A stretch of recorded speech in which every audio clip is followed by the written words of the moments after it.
शिक्षा जगत से जुड़ी लेटेस्ट जानकारी के लिए चैनल को सब्सक्राइब करना ना भूलें। उपरोक्त के अनुसार ही बनेगी तबादला नीति, सभी विभाग कवायद में जुटे।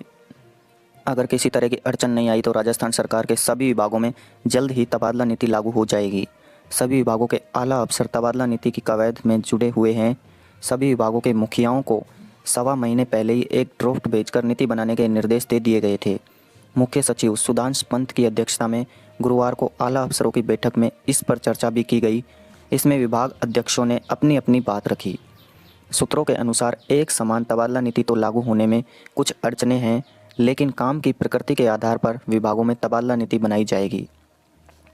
शिक्षा, पेयजल और ऊर्जा विभागों की अलग अलग नीतियां होंगी।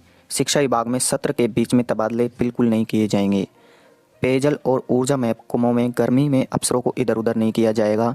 इसी प्रकार चिकित्सा विभाग में भी काम की प्रकृति के अनुसार ही नीति बनाई जा रही है। सभी विभागों के प्रमुखों को निर्देश दिए गए हैं कि कर्मचारियों के कामों की प्रकृति के आधार पर ही नीति बनाई जाए। विभागों की ओर से तैयार तबादला नीति का पहले मुख्य सचिव के स्तर पर मंथन होगा, उसके बाद मुख्यमंत्री के स्तर पर समीक्षा होगी। वहां से हरी झंडी मिलने के बाद कैबिनेट की बैठक में निर्णय लेकर इसे लागू कर दिया जाएगा। पहले भी हुई थी कवायद। हर सरकार तबादला नीति बनाने की कवायद करती है, लेकिन किसी न किसी कारण से उसे अमल में नहीं ला पाती। खासकर खुद के विधायकों का विरोध के सामना भी उसे करना पड़ता है। पहले की कांग्रेस सरकार ने तत्कालीन शिक्षा मंत्री बीडी कल्ला की अध्यक्षता में तबादला नीति बनाने के लिए समिति का गठन भी किया था, लेकिन नीति लागू नहीं हो पाई। इससे पहले राजस्थान में जब 2013 से 18 तक भाजपा की सरकार थी, तब तत्कालीन मंत्री गुलाब चंद्र कटारिया की अध्यक्षता में भी समिति का गठन किया गया था।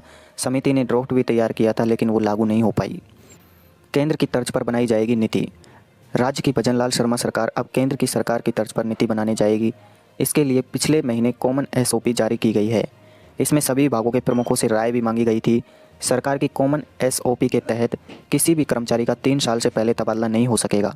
इसके साथ ही हर कर्मचारी को सेवा काल में 2 साल ग्रामीण क्षेत्र में बिताने होंगे। कॉमन एसओपी के अनुसार कर्मचारियों के ट्रांसफ़र से पहले सभी विभागों से ऑनलाइन आवेदन मांगे जाएंगे। अधिकारी और कर्मचारी अपनी इच्छा अनुसार खाली पद के लिए ट्रांसफ़र आवेदन कर सकेंगे।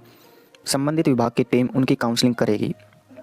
एसओपी के अनुसार हर विभाग में 1 से 15 जनवरी के बीच जिले, उपखंड या पंचायत वार खाली पदों की सूची पोर्टल पर अपलोड कर दी जाएगी।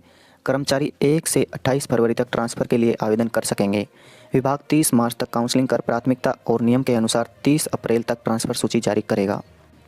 वहीं सुधांशु पंत, मुख्य सचिव राजस्थान, ने कहा है कि कुछ बड़े विभागों की काम की प्रवृत्ति अलग है, उसे ध्यान में रखकर ही तबादला नीति बनाने के निर्देश हमें प्राप्त हुए हैं। उधर मुख्य सचिव ने अधिकारियों की बैठक ली। तबादला नीति और विधानसभा प्रश्नों के जवाब में देरी पर खिंचाई भी की। मुख्य सचिव सुधांशु पंत ने सभी विभागों को कामकाज में तेजी के साथ ही जितने भी लंबित मामले हैं उनको निपटाने के लिए गति बढ़ाने को कहा है। उन्होंने विभाग की तबादला नीति अभी तक तैयार नहीं होने पर नाराजगी जाहिर की और उसको लेकर खिंचाई भी की। आपको क्या लगता है तबादले कब तक होंगे और कैसे होंगे? ट्रांसफ़र से जुड़ी लेटेस्ट न्यूज़ के लिए चैनल को सब्सक्राइब करना ना भूलें। धन्यवाद।